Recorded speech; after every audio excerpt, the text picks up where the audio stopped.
Hello guys, কেমন আছো তোমরা সবাই? আশা করি ভালো আছো। আমরাও খুব ভালো আছি। তো আজকে এসেছি আমরা রথের মেলা দেখতে। আমাদের লালগোলায় 1 মাস মতো রথের মেলা থাকে। তো আজকে আমি আসলাম দেখতে। আর আমার বোনের বর এসেছে, তো ওদের আসল কারণ হচ্ছে ওদেরকে মেলা দেখানোর জন্য নিয়ে আসলাম।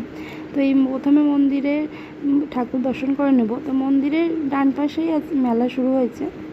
তো এখানেই আছে ঠাকুর। এখানে জগন্নাথ, বলরাম, সুভদ্রা আছে। কি সুন্দর লাগছে ঠাকুরগুলোকে দেখতে। ছোট ছোট ঠাকুর কি সুন্দর করে সাজানো। তো এই মন্দিরটা বহু পুরনো।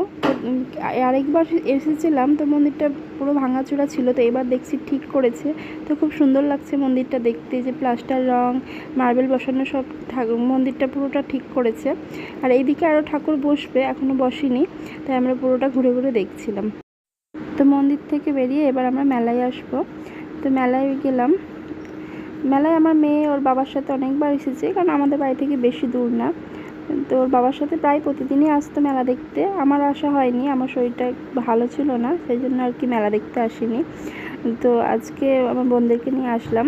তো মেলাতে কেনার কিছু নেই। আমার মেয়ে তো আগেই সব খেলনা কিনে নিয়ে চলে গেছে।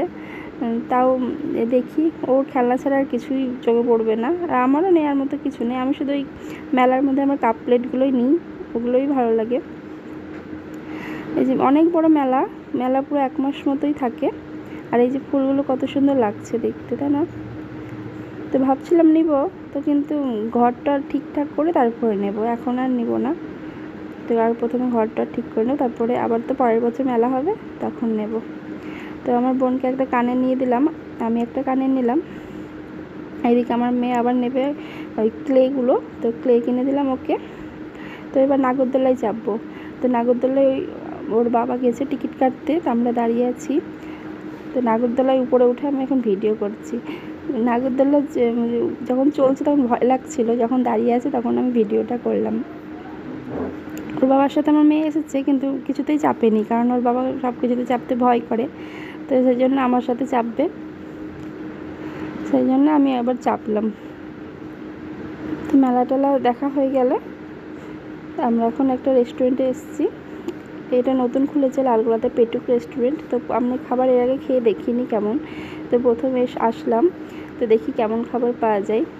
আমি যেহেতু আজকে খাবো না, ওরাই খাবে আজকে। এমনি আমি প্রথমে বললাম শরীরটা ভালো না, তারপরে আমি নিরামিষ খাচ্ছি, সেই জন্য আর কি রেস্টুরেন্টের কিছু খাবো না। তো ওদের জন্য খাবার অর্ডার করে দিলাম, mixed fry rice, chilli chicken আর চিকেন পকোড়া। তো খাবার দিতে মোটামুটি অনেক দেরি করেছিল, মোটামুটি 45 মিনিটের বেশি লেগেছিল খাবার দিতে। আজকের মতো এখানে শেষ করলাম। কেমন লাগলো আজকের ব্লগ আপনারা কমেন্ট করে অবশ্যই জানাবেন। ধন্যবাদ।